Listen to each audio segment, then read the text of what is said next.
Chennai Silks in mega summer sale. Summer வந்தாச்சு. What's your plan for this holiday? எங்க கிட்ட விட்டுருங்க, நாங்க பாத்துக்கிறோம். GT Holidays, South India's #1 travel brand. எப்பயாச்சும் வந்தாதான் அது பிரேக்கிங் நியூஸ். எப்போ பார்த்தாலும் வந்து அது பேர் பிரேக்கிங் நியூஸ் இல்லை, நம்மளை கொள்கிற நியூஸ் மாதிரி பதட்டத்திலே வச்சிருக்கு. அதாவது வந்து பிளட் ப்ரெஷரு, சுகரு, இதுக்கெல்லாம் டேப்லெட் எடுக்கிற அளவுக்கு நம்ம கொண்டு போய் விட்டுருவாங்க போருக்கு. இன்னைக்கு காங்கிரஸ் ஆர்ப்பாட்டம் நடத்த போகிறோம் அப்படிங்கிற செய்தி வெளியானுச்சு. நான் அந்த செய்தி 2-3 தடவை படித்தேன். காங்கிரஸ் ஆர்ப்பாட்டமா அப்படின்னு. ஸோ இப்படி செய்திகள் போயிட்டு இருக்கிறப்ப திமுகவுக்கு எதிராகவும் திமுக கூட்டணிக்கு எதிராகவும் கட்சி ஆரம்பித்து ஆட்சியை பிடித்துள்ள விஜய் இன்னைக்கு திமுக கூட்டணிகளின் தயவை நாடி இருக்கிறார். திமுக முன்னாள் முதல்வராக இருந்த ஸ்டாலின் நீங்க எல்லாம் போயிட்டு வாங்க அப்படின்னு சொல்லியிருக்கிறாருங்கிற தகவல்லாம் வெளியாயிருக்கு. இதெல்லாம் பற்றி பல டைமென்ஷன்களையும் விரிவாக பேசிடலாம். Welcome to sensation.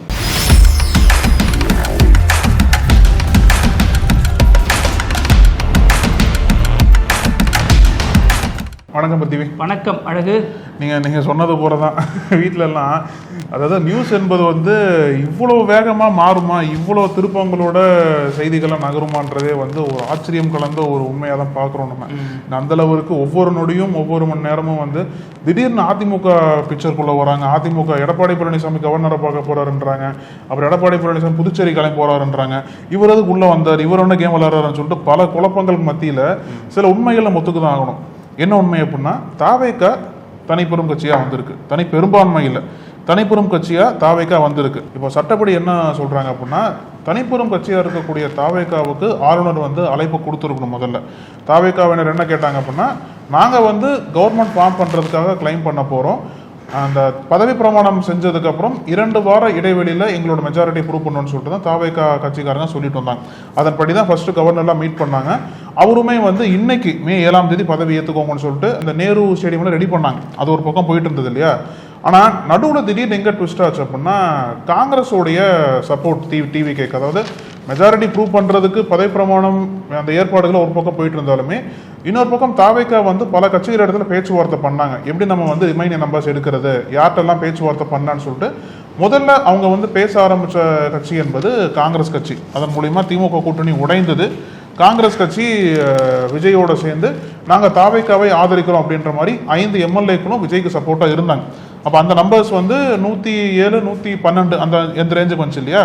ஆனால் இன்னும் 6 எம்எல்ஏக்கள் தேவைப்பட்டது. இப்போ என்ன ஆயிடுச்சு அப்படின்னா, காங்கிரஸ் கட்சி வந்து விஜயோட போனது பாஜகவுக்கு பிடிக்கல, அதனால பாஜக ஆளுநர் மூலிமா விஜய்க்கு அழுத்தம் கொடுக்குறாங்க அப்படின்ற மாதிரி ஒரு குற்றச்சாட்டு பேசப்பட்டது. இதான் எல்லாரும் பெருசா பேசினாங்க. ஏன் இப்படி சர்ச்சைகள் வந்து கிளம்புது அப்படின்னா, விஜய் பாஜகவை எதிர்க்க தயங்குகிறார் அப்படிங்கிற அந்த புள்ளியிலிருந்து இது வந்து பேசப்படுது.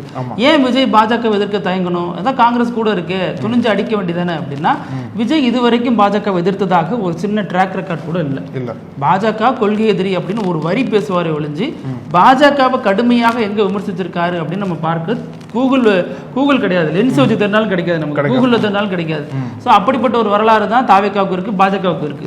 இப்போ ஆளுநர் வந்து விஜய பதவி ஏற்க ஏன் அழைக்க மாட்டேங்கிறாரு, அவருக்கு என்ன சிக்கல், எதற்காக வந்து ஆளுநர் மாளிகையில பெரும்பான்மையை நிரூபிக்கணும், பெரும்பான்மையை நிரூபிக்க வேண்டிய இடம் சட்டமன்றம் தானே அப்படிங்கிற குரல்கள் எல்லாம் எங்கிருந்து வருதுன்னா, திமுக கூட்டணிகளும் திமுகவை ஆதரிக்கக்கூடியவங்களும் தான் இன்னைக்கு சமூக வலைத்தளங்களில் பேசுறாங்க, எழுதுறாங்க.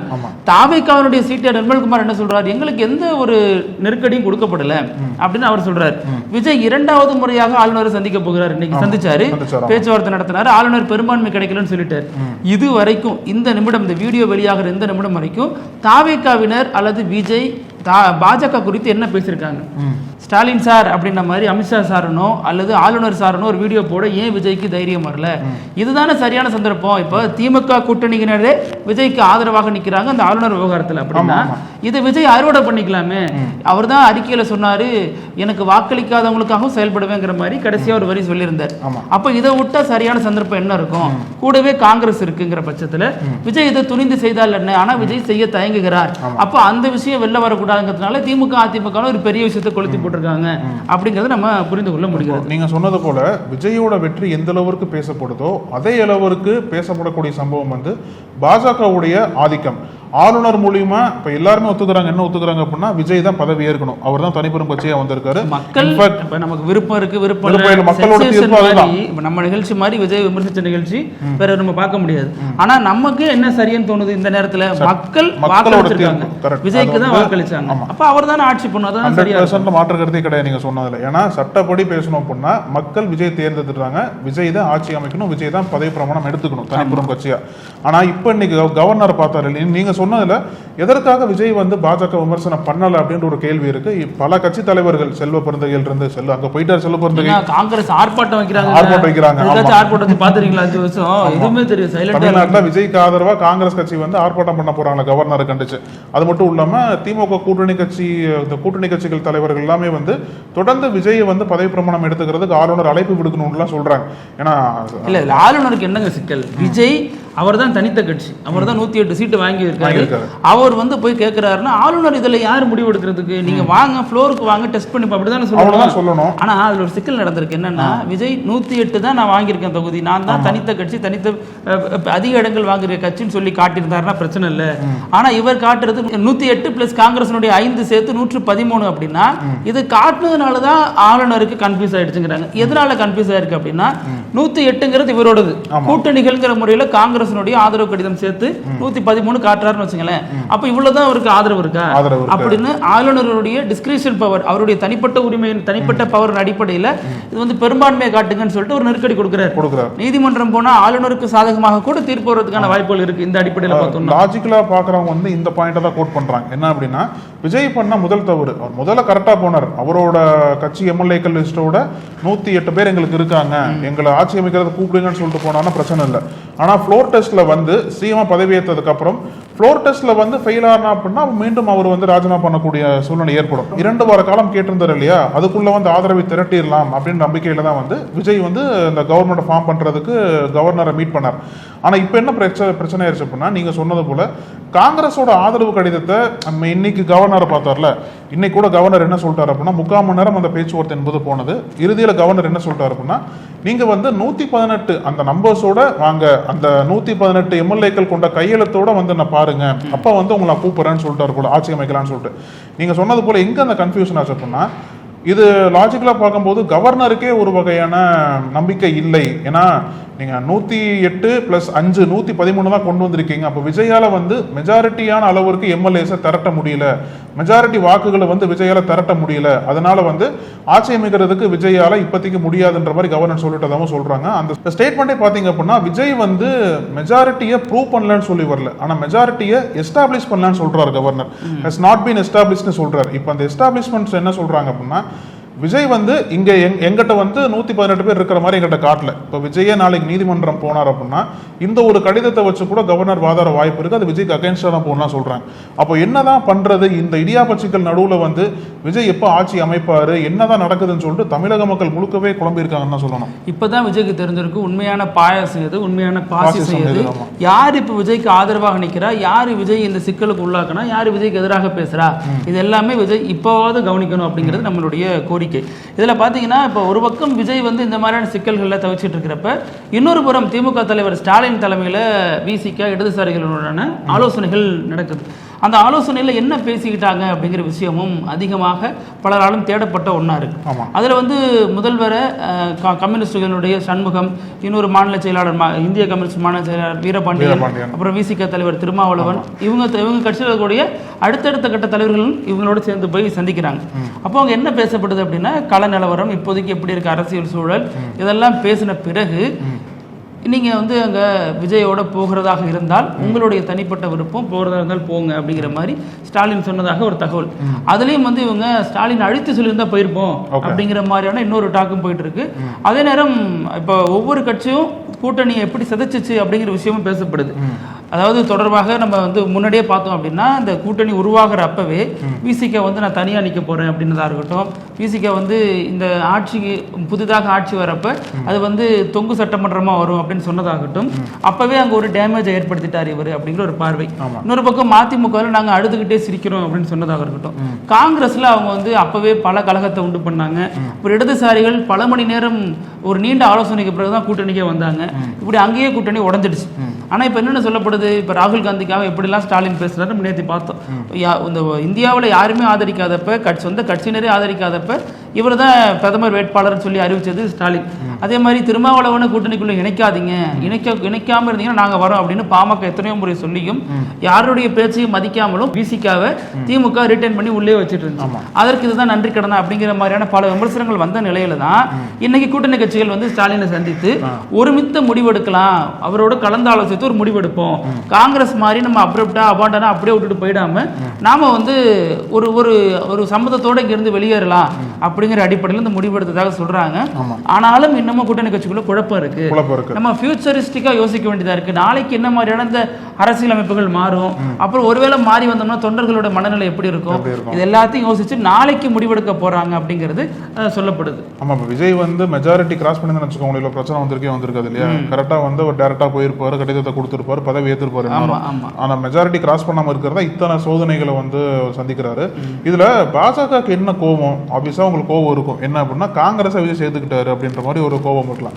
ஏன்னா காங்கிரஸ் என்ன கிளைம் பண்ணுவாங்க அப்படின்னா, விஜயோட ஆட்சி தமிழ்நாட்டில் எங்களோட தயவுல தான் நடந்துட்டு இருக்கு அப்படின்ற மாதிரி ப்ரூவ் பண்ணுவோம். ஏற்கனவே என்ன சொல்றாங்க, இந்த முடிவை தான் காங்கிரஸ் சீக்கிரமா எடுத்தாங்க அப்படின்னு சொல்றாங்க இல்லையா? ஆனா எப்பவுமே எல்லா முடிவையும் காங்கிரஸ் வந்து ரொம்ப தாமதம் பண்ணுவாங்க, எல்லாத்துலயும் டிலே பண்ணி தான் எடுப்பாங்க. இதை மட்டும் சீக்கிரம் எடுத்துட்டாங்க அப்படின்ற பட்சத்துல விஜயோட ஆட்சி அமைஞ்சது அப்படின்னா எங்களோட ஆதரவு விஜய் இருக்கு, நாங்களும் கேபினெட்ல வந்து ஒரு அமைச்சரா இருப்போம், எங்களோட கட்சி தயவோட தான் விஜயோட ஆட்சி ரன் ஆயிட்டு இருக்குன்னு சொல்லிட்டு காங்கிரஸ் ஒரு கிளைம் வைப்பாங்க. இப்போ தமிழ்நாட்டில் காங்கிரஸ் கூட்டணி ஆட்சியில கிளைம் பண்ணுவாங்க. அதே மாதிரி கேரளால புதுசா காங்கிரஸ் ஆட்சி அமைக்க போறாங்க, கர்நாடகாலையும் காங்கிரஸ் ஆட்சி இருக்கு, தெலுங்கானாவிலும் காங்கிரஸ் ஆட்சி. அப்போ தென்னிந்திய மாநிலங்களில் பார்த்தீங்க அப்படின்னா கிட்டத்தட்ட ஒரு 4 மாநிலங்களில் வந்து காங்கிரஸோட இன்ஃப்ளூயன்ஸால ஆட்சி இங்கே நடந்துட்டு இருக்குன்னு பார்க்கலாம். அதுவே கூட பாஜகவுக்கு கேரளாவில் ஒரு வெற்றி கொண்டாட்டத்தில் மகிழ்ச்சியா இருக்கிறப்ப ஒரு எம்எல்ஏ வந்து கை கொடுத்துட்டு வராங்க. அது ஏன் பண்ணாருன்னு அவங்க வந்து ஃப்ரெண்டா கூட இருக்கலாம், நெருங்கிய நட்போட்டத்துல கூட இருக்கலாம். ஆனா பொது வெளியில அந்த பெண் வந்து விரும்பாத போது இவர் மறுபடியும் அவருடைய மகிழ்ச்சியை கட்டிப்பிடிச்சுதான் வெளிப்படுத்தணுமா? இது காங்கிரஸ் வந்து 10 வருஷம் கழிச்சு ஆட்சிக்கு வரும்பொழுது இந்த செயல் தேவையாங்கிற விமர்சனம் எழுந்திருக்கு, சர்ச்சை தான் ஏற்படுத்திருக்கு. நீங்க சொல்லுங்க. அந்த தென் மாநிலங்களில் வந்து காங்கிரஸோட ஒரு எழுச்சி என்பது நடக்குதோ அப்படின்ற மாதிரி பாஜக ஒரு ஸ்டாண்ட் எடுத்திருக்கலாம். அதனாலதான் குறிப்பா தமிழ்நாட்டில் அவங்களோட ஆட்சி இங்க வரல அப்படின்ற சோகம் ஒரு பக்கம் பாஜக இருந்தாலும், இன்னொரு பக்கம் எதற்காக அவங்க பெரிய விடுங்க, கடந்த முறை இருந்த எம்எல்ஏக்கள் எண்ணிக்கை வரல, ஒரு எம்எல்ஏ தானே இருக்காங்க, அந்த சோகம் ஒரு பக்கம் இருந்தாலும் இன்னொரு பக்கம் அவங்களுக்கு கிடைச்சிருக்கக்கூடிய புதிய நம்பிக்கை என்பது விஜய் தான். இப்போ விஜயை பயன்படுத்தி நம்ம எப்படியே தமிழ்நாட்டுக்குள்ள வந்துடலாம் அப்படின்ற பிளான் பண்ற சமயத்துல தான் விஜய் வந்து பாஜக வேண்டான்னு சொல்லிட்டு காங்கிரஸ் பக்கம் போய் காங்கிரஸை போட்டு கேட்க ஆரம்பிச்சார். இப்போ இங்க தான் பாஜகவுக்கு வந்து பெரிய ஒரு உறுத்தலா மாறுது. அப்ப எப்படிலாம் நம்ம வந்து விஜயை டார்கெட் பண்ண பார்க்கும்போது தான் முதல் ஆப்ஷன் வந்து கவர்னர் மூலியமா வந்து நம்பர்ஸ் பத்தலன்னு சொல்லிட்டு நிராகரிக்கிறது. கவர்னர் ஆபீஸ்லயே வந்து மெஜாரிட்டி ப்ரூவ் பண்ண முடியும் ஒருத்தவங்க வந்து, அது விஜயோ யாருனாலும் சரி, அசம்பிளி தான் மெஜாரிட்டி ப்ரூவ் பண்ணது சரியான இடம். கவர்னர் அப்படித்தான் இருப்பாங்க அப்படின்னு நம்ம 67ல இருந்து பாக்குறோம். அப்போ காங்கிரஸ் ஆட்சியிலயும் அப்படிதான் இருந்திருக்காங்க, பாஜக இப்படிதான் இருப்பாங்க. கடந்த முறை திமுக ஆட்சியில ஆர்.என். ரவி என்னென்ன பண்ணாரு, மசோதா கையெழுத்து போட மாட்டாரு, அங்க வந்துட்டு பெரியாரியம் படிக்க மாட்டாரு, திராவிடம் படிக்க மாட்டாரு, காமராஜர் பேரை புறக்கணிப்பாரு. அப்பெல்லாம் திமுக அப்படி ரியாக்ட் பண்ணுச்சு. இப்ப எல்லாத்துலயும் திமுக மாதிரி இருக்குன்னு நினைக்கிற விஜய் இதுல திமுக மாதிரி இருக்கணும் இல்ல, கடுமையான ரியாக்ட் பண்ணணும், ஆளுநரை மிக வெகமெண்டா எதிர்க்கணும், அதெல்லாம் எதுவுமே இல்லையே விஜய். அதான் கேக்குறாங்க. இப்போ எல்லாம் என்ன ரெக்வஸ்ட் பண்றாங்க அப்படின்னா, விஜயோட கடிதத்தை அவர் ஃபர்ஸ்ட் வெளியிடணும், நீங்க என்ன ஆளுநர் கடிதம் கொடுத்தீங்க, ஏன் ஆளுநர் அகைன்ஸ்டா பேச மாட்டீங்க அப்படின்ற ஒரு எதிர்ப்பு என்பது இப்ப பெருசா போயிட்டு இருக்கு. ஏன்னா அவரோட குரலும் பெருசா பதியல, தாவேக்காவோட குரலும் பெருசா அங்க பதியல, இத்தனை கட்சிகள் எதிர்த்துட்டு இருக்காங்க. காங்கிரஸ் வந்து என்ன சொல்றாங்க அப்படின்னா, விஜய்க்காக எல்லாம் குரல் கொடுங்கன்றாங்க. இப்போ விஜய்க்காக விஜயை குரல் கொடுக்காத சமயத்துல எப்படி எல்லாரும் குரல் கொடுப்பான்ற ஒரு நியாயமான கேள்வி கேட்க தான் செய்யறாங்க. விஜய்க்காக எப்பவுமே ஒரு குரல் கொடுக்க மாட்டார். ஜனநாயகன் படமா இருக்கலாம், அல்லது பல சந்தர்ப்பங்கள்ல அவர் தனிப்பட்ட வாழ்க்கையில் சிக்கனதாக கூட இருக்கலாம், அவருக்காக அவர் குரல் கொடுக்க மாட்டாரு. ஆனா அவருக்காக தமிழ்நாடு இப்ப குரல் கொடுத்துட்டு இருக்கு. அவர் பிரச்சனை மட்டும் இல்ல, தமிழ்நாட்டோட பிரச்சனையும் கூட, ஜனநாயக பிரச்சனையும் கூட. ஜனநாயகத்திற்கு எப்படி அச்சுறுத்தல் தெரியுமா அது? இப்போ விஜய வந்து இப்படி ஒடுக்குறாங்க அப்படின்னா தமிழக மக்கள் ஒடுக்குற மாதிரி, அது தமிழக மக்கள் தீர்ப்பு ஒடுக்குற மாதிரி. அப்ப நீங்க பாஜகவோட ஆதிக்கத்துல அப்படி ஆளுநர் செயல்படும் போது தமிழக மக்கள் எதிராக திமுக சதியே சொல்லலாம். மேபி அதுவும் இருக்க வாய்ப்பு இருக்கு. ஆனா திமுகவும் பாஜகவும் ரகசிய டீலிங்ல பேசுறதா சொல்றாங்களே தாவேக்கவினர்லாம், திமுகவும் சதி பண்ணிருக்கலாம், அப்படியே வச்சுக்கலாமே. அப்படி சதி பண்ணாலும் திமுக திமுக ரகசிய டீலிங்ல திமுகவோட கூட்டணி வச்சலையே இனிக்குது. நேற்று வரைக்கும் கல்லாப்பட்டி கூட்டணியா இருந்த அந்த கூட்டணி இப்ப எப்படி இனிக்குது? இதுல நிறைய பேசலாம். அதே மாதிரி எடுத்தோம்னா காங்கிரஸ் வந்து உண்மையான காங்கிரஸ் வந்து எங்க கூட இருக்குன்னாரு, இப்ப எந்த காங்கிரஸ் வந்திருக்கு, இது உண்மையான காங்கிரஸா? அப்ப ஆல்ரெடி இருந்து உண்மையான காங்கிரஸ் எங்க போச்சு? இதெல்லாம் நமக்கு வந்து விடை தெரியாத கேள்விகளா இருக்கு. ஆமா, நிர்மல்குமார் கூட வீரபாண்டியனை பார்த்து பேச்சுவார்த்தை பண்ணிருக்காராமே. ஆமா அழகு, எல்லாருமே ஆதரவு கேக்குறாங்க. ஆமா, வீரபாண்டியன் நிர்மல்குமார் பார்த்தாரு, சண்முகத்தை செங்கோட்டையன் பாப்பாரு நான் நினைச்சேன். ஐயோ, ஏன்னா வாஜாதி விவகாரத்துல 2 பேருக்கு நடந்த சம்பவம் இப்ப அது எப்படி இருக்க போகுதுன்னு பார்த்தா அங்கேயும் நிர்மல்குமாரே பார்த்துட்டாரு. ஆனா IUML தலைவர் காதர் மொய்தீன் வந்துட்டு அருண்ராஜ் போய் பாக்குறாரு. அவர் வந்து ரொம்ப தெளிவா சொல்லிடுறாரு, திமுக அந்த போன் வீடியோவே ரிலீஸ் ஆயிருக்கு, நான் வந்து திமுக கூட்டணியில தான் தொடர்கிறோம், திமுகவினுடைய முடிவு எங்களுடைய முடிவு, திமுக ஆதரவு கொடுக்க சொன்னா நாங்க கொடுக்குறோம் அப்படின்னாரு. இன்னும் சொல்ல போனா அவருக்கு தமிழக வெற்றி கழகம் பேரே வந்து சரியா நினைவுக்கு இல்ல, அது மாதிரி விஜய் பேரும் நினைவுக்கு இல்ல, ரொம்ப பார்த்து தான் படிக்கிறார். அந்த அளவுக்கு தான் அவங்க கனெக்ட்ல இருக்காங்க விஜய் கூடவும் தவிக கூடவும். ஓகே, இப்போ இந்த சப்ஜெக்ட் விட்டுட்டு இன்னொரு மிக முக்கியமான சப்ஜெக்ட்னா ஏடிஎம்கே எதுக்காக திடீர்னு 30 பேர் கிளம்பி பாண்டிச்சேரி போனாங்க? அது சிவி சண்முகத்தோட கேம்பா எடப்பாடியோட கேம்பா? எதற்காக சிவி சண்முகம் வந்து தனியா ஒரு பாதையை போட்டு உள்ள பயணிக்கிறாரு? எதற்காக சிவி சண்முகமும் எஸ்பி வேலுமணி விஜய் பக்கம் போகணும்னு சொல்லிட்டு நிக்கிறாங்க? ஏன்னா எடப்பாடி பழனிசாமி விருப்பம் இல்லை விஜய் பக்கம் போறது. ஆனா எஸ்பி வேலுமணிக்கும் சிவி சண்முகத்திற்கும் விஜய் பக்கம் போலான்ற ஒரு ஸ்டாண்ட் எடுத்து எடப்பாடி பழனிசாமிக்கு நெருக்கடி கொடுக்குற மாதிரி பல விஷயங்கள்லாம் பண்ணியிருக்காங்க. ஆனா இன்னைக்கு அதிமுக எப்படி சமாளிக்கிறாங்க அப்படின்னா, பாண்டிச்சேரிக்கெல்லாம் போனதெல்லாம் பிளவெல்லாம் இல்லைங்க, அது வதந்தின்னு சொல்லிட்டு ஒரு பக்கம் சமாளிச்சாலும், இன்னொரு மிக முக்கியமான சம்பவம் என்ன சொல்றாங்க அப்படின்னா, இதுல செங்கோட்டையனோட ரோல் வந்து பெருசா இன்வால்வ் ஆயிருக்கு. செங்கோட்டையன் வந்து அதிமுக எம்எல்ஏக்களை இழுக்கிறதுக்கான முயற்சிகளை பண்ணியிருக்காரு. அதனாலதான் வந்து மீண்டும் ஒரு கூவத்தூர் சம்பவமா புதுச்சேரியில அதிமுக எம்எல்ஏக்கள் வந்து அங்க வந்து ரிசார்ட்ல தங்க வைக்கப்பட்டிருக்காங்க. ஏன்னா ஃபுல்லா கண்காணிப்பில் இருந்தா தான் நம்ம செங்கோட்டையன் இருந்தா எஸ்கேப் ஆக முடியும். ஒருவேளை இந்த மாதிரி செங்கோட்டையன் வந்து கன்வின்ஸ் பண்ணி என்ன புள்ள பிடிக்கிற மாதிரி செங்கோட்டையன் எம்எல்ஏ பிடிக்கிறவரா எஸ்கேப் ஆக முடிக்கிற அளவுக்கு இல்ல, ஒருவேளை செங்கோட்டையன் அந்த எம்எல்ஏக்களை கன்வின்ஸ் பண்ணி நீங்க தாவேக பக்கம் வந்துருங்க, உங்களுக்கு ஏதோ ஒரு பொறுப்பு வாங்கி கொடுத்துறோம், ஏன்னா உங்களுக்கு தான் பெருசா பொறுப்பு இல்லை, தோத்துட்டீங்க இல்லையா, உங்களுக்கு பொறுப்பு எதுவும் இருக்காது, தாவேக விஜய் பக்கம் வந்துட்டீங்க அப்படின்னா ஒரு நல்ல பொறுப்போ இல்ல ஒரு கௌரவமான இடத்துல வந்து உங்களுக்கு நாங்க இடம் வாங்கி கொடுத்துறோம்னு சொல்லிட்டு கூட செங்கோட்டையன் பேசி இருக்கலாம். என்ன சிக்கல்னா, திமுக 10 வருடம் 2 முறையெல்லாம் வந்து இருந்திருக்காங்க, ஆட்சியே இல்லாம இருந்திருக்காங்க. ஆனா அதிமுக 10 வருடமா 2 முறையா தொடர்ந்து ஆட்சி இழந்து இருந்ததே கிடையாது. இப்ப அதிமுகவினருக்கு அது ஒரு பெரிய பதட்டத்தை ஏற்படுத்தியிருக்கு. இந்த பதட்டத்தை நமக்கு ஏத்த மாதிரி பயன்படுத்திக்கலாம்னு செங்கோட்டையன் ஒரு காய் நகர்த்துறாரு. அதற்கு பல எம்எல்ஏக்கள் ஒரு பேச்சுவார்த்தை நடத்துறாருன்னு செய்தி தெரிஞ்ச உடனே இந்த எம்எல்ஏக்கெல்லாம் கூவத்தூர் மாதிரி பாண்டிச்சேரியில இருக்கக்கூடிய திருஷ்யம் அந்த ரிசார்ட்டுக்கு அழைச்சிட்டு போயிட்டு அங்க தங்க வச்சிருக்காங்க அப்படிங்கிற தகவல் சொல்லப்பட்டுச்சு.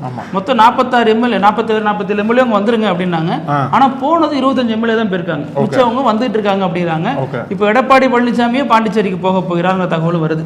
இதுல பாண்டிச்சேரியில் இருக்கக்கூடிய அதிமுக மாநில செயலாளர் மாநில தலைவர் அவர் வந்து அன்பழகன் அவர் என்ன சொல்றாருன்னா, MK ஸ்டாலின் தோத்துட்டாரு, ரொம்ப ஆச்சரியமா இருக்கு, மக்களோட மனநிலை என்னன்னு எங்களுக்கு தெரியல அப்படின்னு எடப்பாடி வருத்தப்பட்டதாக அவர் ஒரு தகவலை பகிர்ந்துக்கிறார். ஆல்ரெடி நைட்டு ஃபுல்லா திமுக அதிமுக கூட்டணின்னு ஓடிட்டு இருந்துச்சு, விடிஞ்ச உடனே இப்படி பேசுறாரு அப்படின்னு மறுபடியும் முதல்ல இருந்தா பேச்சுவார்த்தை நடந்திருக்குமோ என்ன, திடீர்னு கரிசனம் காட்டார் எடப்பாடி பழனிசாமிக்கு போச்சிருப்பாங்க. இல்ல இப்ப 2 பேருமே தோத்துட்டோம் அப்படின்னா ஒரு பரிதாபம் 2 பேர் மேலே வரும். இப்ப நீங்க மட்டும் ஜெயிச்சிட்டீங்கன்னா நமக்கு ஒரு காண்டு இருக்கும், நான் மட்டும் ஜெயிச்சிட்டேன்னா உங்களுக்கு ஒரு காண்டு இருக்கும். 2 பேரும் தோத்துட்டோங்கிறப்ப அப்பாடி நம்ம லைன்ல வந்துட்டாருப்பா அவரு அப்படிங்கிற சந்தோஷத்தின் வெளிப்பாடா கூட அது இருக்கும். இதுல இப்ப பாண்டிச்சேரி சிவி சண்முகம் டெல்லிக்கு போயிருக்காரு, டெல்லிக்கு போய் ரிசைன் பண்ண போயிருக்காருன்னு சொன்னாலும் ரிசைன் பண்ணத்தான் போனாரா அப்படிங்கிறது நம்ம பார்க்க வேண்டியதா இருக்கு. ஆனா 2 நாளைக்கு முன்னாடி டெல்லியில எடப்பாடி பழனிசாமி போன் அடிச்சு அவங்க யாரும் ரெஸ்பாண்ட் பண்ணலங்கிற ஒரு தகவல் இருந்த நேரத்துல சிவி சண்முகம் இப்ப நேரடியாக டெல்லிக்கு போயிருக்கிறார். அங்க என்ன மாதிரியான கணக்குகள் பேசப்படும் அப்படிங்கிறது இருக்கு. சிவி சண்முகமும் எஸ்பி வேலுமணி தலைமையில உண்மையிலேயே அதிமுகவினர் பிரிந்து போயிட்டு எடப்பாடிக்கு எதிராக தாவேகாவுக்கு ஆதரவு தராங்க அப்படின்னா அது எப்படிப்பட்ட ஒரு ஆதரவா இருக்குன்னு பார்க்கணும்.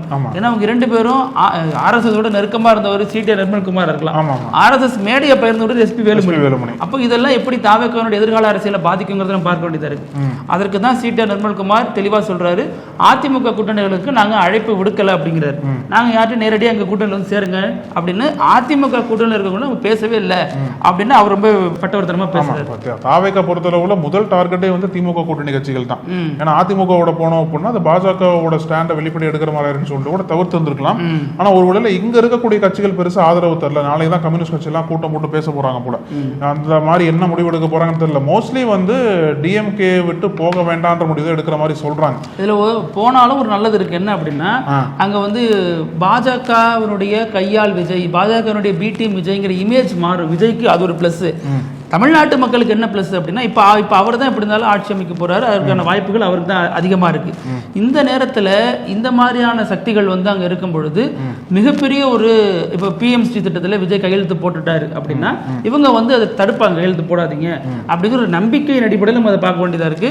இந்த மாதிரியான இடதுசாரி சக்திகள் விசிகா போன்ற சக்திகள் இருக்கும் பொழுது பெரிய அளவுக்கான அச்சுறுத்தல் தமிழ்நாட்டுக்கு வராது.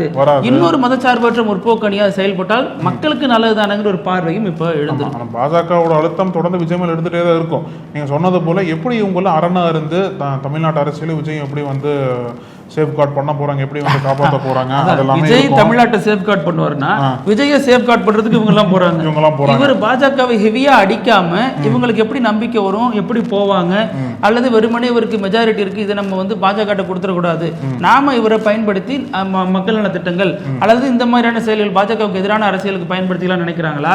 விஜயோட கணக்கு என்ன அப்படிங்கிறத நம்ம பார்க்க வேண்டியதா இருக்கு. திருமாவளவன் போனார் அப்படின்னா ஆதவர்ஜுனா இருப்பார். அதாவது ஆதவர்ஜுனாவை கட்சியிலிருந்து வெளியே அனுப்பினதே திருமாவளவன் தான். இப்ப திருமாவளவன் வந்து ஆதவர்ஜுனோட பேச்சுவார்த்தை பண்ணி அவரு சொல்றதுக்கு ஏற்ற மாதிரி ஒரு அமைச்சர் பதவி வந்து அவர் மூலியமா ஆகிற மாதிரி இருந்துன்னு வச்சுக்கோங்களேன். திருமாவளவனுக்கு ஒரு பெரிய அரசியல் சர்க்கிளா தான் கட்சிக்காரங்களாம் பாக்குறாங்க. கட்சிக்காரங்களை சேர்த்துக்க மாட்டாங்க. அது இப்ப சில கம்பெனிகளில் ரொம்ப வருஷமா வேலை பார்ப்பாங்க, வேலை பார்த்துட்டு வேற கம்பெனி போயிட்டு ரொம்ப சுப்ரீம் பொசிஷன்ல இருப்பாங்க. இங்க சீனியரா இருந்த ஒருத்தர் நபர் அங்க போயிட்டு அவர் கீழே வேலை பார்க்கறது இருக்குல்ல, அது கொடுமை வந்து சொல்லில வந்து நம்மளால விளக்கிட முடியும். அதெல்லாம் பரவாயில்லைங்க, டக்குன்னு வேற கம்பெனி மாறிடலாம். இது வந்து அரசியல்ல டக்குன்னு மாறணும்னு வச்சுக்கணும், மக்கள் நம்பிக்கை போயிடும். டக்குன்னு தான் மாறுறாங்க. காங்கிரஸ் நம்பிக்கை போயிடுச்சா? அதெல்லாம் காங்கிரஸ் நம்பிக்கை இருந்திருக்கா ஃபர்ஸ்ட் மக்கள் மத்தியில? எனக்கு 5 எம்எல்ஏ கொடுத்துருக்காங்க. 5 தான், ஸ்ட்ரைக் ரேட் ரொம்ப கம்மி. 5 மாநிலங்கள் கொடுத்த மாதிரி சொல்றீங்க. இதுல மெரினாவில் வேற போராட்டம் நடத்துறதுக்கு தயாராகிட்டு வந்திருக்காங்க தாவேகா ஆதரவாளர்கள். என்ன ஆச்சு, என் தலைவருக்கு எத்தனை நாளா நீங்க கொடுத்துட்டு இருப்பீங்க, இன்னும் போஸ்டிங் தர மாட்டேங்கிறீங்க, சிஎம் ஆக மாட்டேங்கிறீங்க அடிப்படையில் சோசியல் மீடியாவில் ஒரு தகவல் திரட்டப்பட்டிருக்கு. அதன் அடிப்படையில் மத்திய உளவுத்துறை எச்சரித்ததன் அடிப்படையில் மெரினாவில் ஒரு பெரிய கூட்டத்தை திரள போகுது, அரசுக்கு எதிராக அல்லது அரசுக்கு ஆதரவாக அப்படிங்கிற அடிப்படையில். எந்த அரசுக்கு ஆதரவாக? மத்திய அரசுக்கு எதிராக, மாநில அரசுக்கு ஆதரவாக, அந்த அடிப்படையில் திரள போறாங்க அப்படிங்கிற அடிப்படையில் தகவல் வந்ததுனால போலீசார் குவிக்கப்பட்டிருக்காங்க. இந்த தகவல் போனதுனால இந்த கூட்டம் வரலையா அல்லது வெறும் வதந்தியாங்கிறது பார்க்கணும். ஆனா தொடர்ந்து பல காட்சிகள் வந்து ரொம்ப வீரியமா போயிட்டு இருக்கு. இன்னைக்கு கவர்னர் வந்து சீஃப் செக்ரட்டரி பாக்குறாங்க, அப்புறம் டிஜிபி பாக்குறாங்க. என்ன நடக்குதுன்னே சொல்லிட்டு யாருக்குமே தெரியல இங்க அடுத்து என்ன நடக்கும். மீண்டும் விஜய் வந்து ரொம்ப ஷார்ட் டியூரேஷன்ல 2 வாட்டி கவர்னரை பார்த்துட்டார். இப்ப அடுத்து மீண்டும் கவர்னரை பார்ப்பாங்களா? சுப்ரீம் கோர்ட் போற மாதிரி ஒரு தகவல்லாம் சொல்றாங்க தாவேகா தரப்புல இருந்து. கவர்னர் வந்து டிலே பண்றாரு, நாங்க தான் வந்து தனிப்பெரும் கட்சியா இருக்கோம், ஆட்சி அமைக்க கூப்பிட மாட்டாருன்னு சொல்லிட்டு ஒரு கேஸ் ஃபைல் பண்ணலான்ற மாதிரி ஒரு பேச்சுவார்த்தை கூட போயிட்டு இருக்கு. இன்னைக்கு வந்து ரிசல்ட் வந்து ஒரு 3 நாள் ஆச்சு இல்லையா? ஆனா இவ்வளவு டிலே வந்து இன்னுமே தெளிவா இல்ல. அப்போ ஹங் அசம்பிளின்றது எந்த அளவுக்கு ஒரு நிச்சயமற்ற தன்மை ஏற்படுத்தக்கூடிய வாய்ப்புகள் இருக்குன்றதை பாக்குறோம் நம்ம. இன்னொரு விஜய் கொடுத்த கான்வாயை திருப்பி வாங்கினது, நேரு ஸ்டேடியத்தில் எதுக்கு ப்ரிப்பரேஷன் பண்ணிட்டு இருக்கிறீங்க அப்படின்னு கேட்டதெல்லாம் ஆளுநர் தான் அப்படிங்கிற தகவல் வந்துட்டு இருக்கு. அவருக்கு மெஜாரிட்டியை ப்ரூவ் பண்ணல, எதற்கு கான்வாய் போனுச்சு அவருக்கு அப்படின்னு கேட்டதுனால தான் கான்வாயை திருப்பி எடுத்துக்கிட்டாங்க அப்படிங்கிறாங்க. ஆனா விஜய் தரப்புல விஜய் தான் சொன்னாரு வேணான்னு, அதனால எடுத்துட்டு போயிட்டாங்க அப்படிங்கிற விஷயமும் பேசப்பட்டு வருது. இதுல வந்து இப்ப எதற்காக எடப்பாடி பழனிசாமி ஆளுநர் சந்திக்கிறதாக எல்லாம் தகவல் வருதுன்னு தெரியல. தகவல் வந்துச்சு, சந்திக்கல, அவர் புதுச்சேரி போயிட்டாரு, மறுபடியும் மறுத்தாங்க, எல்லாம் நடக்குது. ஆனா இதுல இவருக்கு என்ன ரோல் பிளே இருக்கு? இப்ப திமுக தெளிவா சொல்லிடுச்சு, நாங்க எதிர்கட்சியா தான் பிளே பண்ண போறோம்னு. திமுக கூட்டணி கட்சிகள் முடிவெடுக்கு நாளைக்கு அறிவிக்கிறாங்க. அதுல ஒரு சில கட்சிகள் இப்போ விஜய் நோக்கி நகர்ந்துட்டாங்க. அந்த சீன் கிளியரா இருக்கு. இதுல ரஜினி ஏவா வேலு சந்திப்பு நடந்திருக்கு. நேற்று தான் ரஜினிகாந்த் முதல்வரை சந்திச்சு இக்கட்டான நேரத்திலேயே உங்க கூட நான் இருப்பேன் அப்படின்னு சொன்னதாக தகவல் வந்துச்சு. இன்னைக்கு ஏவா வேலுவை சந்திச்சிருக்காரு. அப்போ என்ன பின்னணி? அரசியல் மாற்றத்துக்கான எது தூபமிடுறாரா ரஜினி அப்படிங்கிற விஷயமும் பேசப்படுது. மத்திய அரசினுடைய தூதராக பல காலங்களில் அறியப்பட்டவர் இப்ப அதற்கான வேலைகள் எதுவும் இறங்கியிருக்காரு பார்த்தா ஏவா வேலுனுடைய பேத்தி திருமண விழாக்காக தான் பத்திரிகை எல்லாம் கொடுக்கிறாருங்கிற தகவல்லாம் சொல்லப்படுது. ஆனா உண்மையிலே அதற்காக சந்திச்சாங்களா, பின்னணியில வேற எதுவும் வேலை திட்டங்கள் இருக்கா அப்படிங்கறத நம்ம பார்க்க வேண்டியதா இருக்கு. அழகு, இப்ப நீங்க நிறைய காதல் பண்ணிருக்கீங்க, காதல் ஃபெயிலியர்ல என்ன பண்ணுவோம்? காதல் பண்ணிருக்கோம், பொதுவா சொல்லுவோம். இப்ப காதல் தோல்வி அப்படின்னா அந்த காதல் தோல்வி எப்படி ஒரு இளைஞர் கையாள்வாரு தெரியலையா? முன்னாள் காதல் பண்ணவங்களுக்கு தெரியும். சரிங்க, நம்பிட்டேன். முன்னாள் காதலின் பாட்டு பாடிட்டு தாடி வளர்த்துட்டு அந்த சிந்தனைகளே வாழ்ந்துட்டு அந்த காதலி பத்தி யோசிச்சுக்கிட்டு இப்படியே இருப்போம் இல்லையா? இது முன்னாடி காலம் அல்லது உங்க ஜெனரேஷன் வரைக்கும் இப்படி இருந்திருக்குன்னு வச்சுக்கோங்களேன். எங்க ஜெனரேஷன் கூட நீங்க யாரும் கேளு. இப்போ எல்லாம் எப்படி வருது அப்படின்னா டிஜிட்டல் எக்ஸ்னு ஒரு டேர்ம் புதுசா அறிமுகப்படுத்துறாங்க. ட்விட்டரா? சீனாவில் எக்ஸ்னாலே ட்விட்டர் தானே. டிஜிட்டல் எக்ஸ் அப்படின்னா முன்னாள் காதலர்கள் அல்லது முன்னாள் காதலி. இது என்ன பண்றாங்க இந்த பாய்ஸ் அப்படின்னா, ஒரு அமௌண்ட்டை கட்டிடுறாங்க. அந்த அமௌண்ட்டை கட்டுறதன் மூலமாக அந்த சாட்பாட் எப்படி ஒர்க் ஆகுது அப்படின்னா, அது வந்து உங்களுடைய முன்னாள் காதலனுடைய படத்தை நீங்க பதிவேற்றம் பண்ணிடணும். அவங்க பேசின கான்வர்சேஷன் ஒரு மாசமா அல்லது 20 நாளுக்கான கான்வர்சேஷனை பண்ணிட்டீங்கன்னா அந்த ஏஐ சாட்பாட் என்ன பண்ணுதுன்னா அந்த காதலர்களோட உருவத்தோட அந்த மனநிலையை உள்வாங்கிக்குது. ஸோ இப்படி பண்ணா இப்படி ரியாக்ட் பண்ணுவாப்ல, இப்படின்னா இப்படி பேசுவாப்ல அப்படின்னு சொல்லிட்டு அந்த டிஜிட்டல் எக்ஸ் தன்னை ஒரு கரண்ட் லவ்வராக மாத்திக்குது. இந்த பொண்ணு எது பேசினாலும் இந்த பையன் எது பேசினாலும் அந்த லவ்வர் அந்த சைடில் எப்படி பேசுவாங்களோ அது மாதிரியே பேசுது.